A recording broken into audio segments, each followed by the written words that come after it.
Elle faisait le ménage pour payer ses études.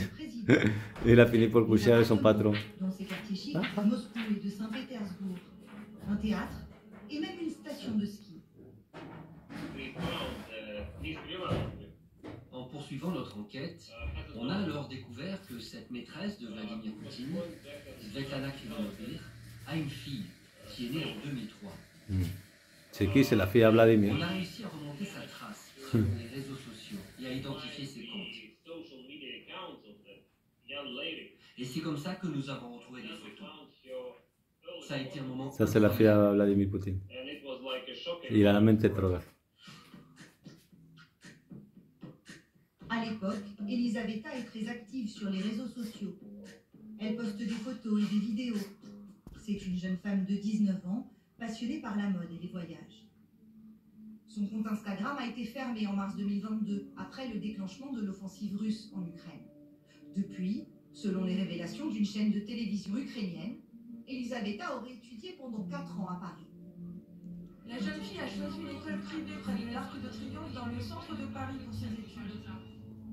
Inscrite ici jusqu'en juillet 2024, Elisaveta y aurait obtenu un master en management de la culture et du marché de l'art. Mais le Kremlin n'a jamais confirmé les liens entre cette jeune femme et Vladimir Poutine. Ça fait... Les journalistes de Project, qui ont les premiers révélé son existence, ont été accusés d'être des agents de l'étranger.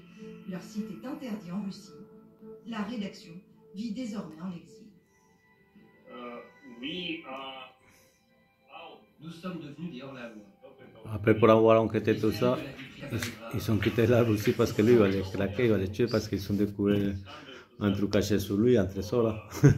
Dire ou révéler aux Russes que leur chef, Vladimir Poutine, leur président, aurait une liaison ou plusieurs raisons des enfants illégitimes, ça contribue dans l'esprit de Vladimir Poutine, de ses amis et d'une partie de la Russie à affaiblir, décrédibiliser. Ici, là-bas, partout dans le monde, les gens ils couchent avec les vieux pour de l'argent.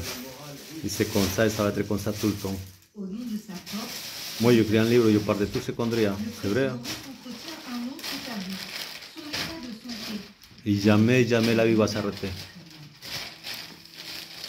En novembre 2012, les télévisions russes reçoivent l'interdiction de diffuser ces images. Vladimir Poutine en train de...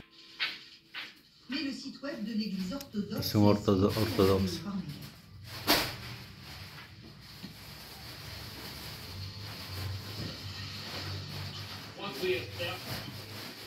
Ce que nous avons démontré dans notre enquête, c'est que Poutine a vraisemblablement eu des opérations et des opérations de neurochirurgie ces 10 dernières années. Et c'est pour ça qu'il a des problèmes avec son dos et ses jambes. Normal, il a 70, 80, je ne sais pas. Il est 70, 80 ans. Toute intervention chirurgicale impossible. Qui, toute sa vie, a construit une image basée sur le culte. Il est fort, il sait le judo, plein de choses. Il est sportif en plus, mais là, ça y est, il est vieux. Hein. Les rumeurs redoublent. Il est sport, il a arrêté, je crois. Les précautions extrêmes de Vladimir Poutine pour Je crois plus qu'il fait des à sports. distance interpellent sur sa fragilité. Avant, il était En plus en avril forme. 2022, une nouvelle séquence sème définitivement. Bon, ça, c'est notre Poutine qui s'est mis à sa place, je ne sais pas. Parce que tout est possible. Hein. Le président russe fait face à son ministre de la Défense, Sergei Shoigu.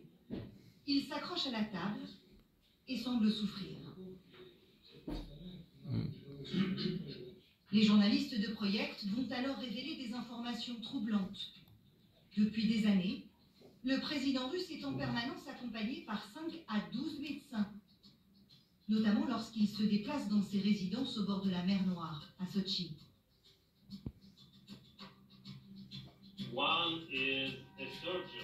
L'un de ces médecins est un chirurgien spécialisé dans les cancers. Uno es de médecins, Sur les cancers de nuestros médicos son especialistas del cáncer. Que cada vez que se desplaza, sont des otorhinolaryngologistes. otorrinolaryngologistes. Ils interviennent tous les deux sur les problèmes de la gorge. La gorge, les oreilles, les nez, tout ça. Ces deux médecins sont eux aussi des chirurgiens. Ils ont tous voyagé à Sochi, là où vit souvent Vladimir Poutine. Apparemment, il a des graves problèmes de santé. Selon des documents officiels, entre 2016 et 2020,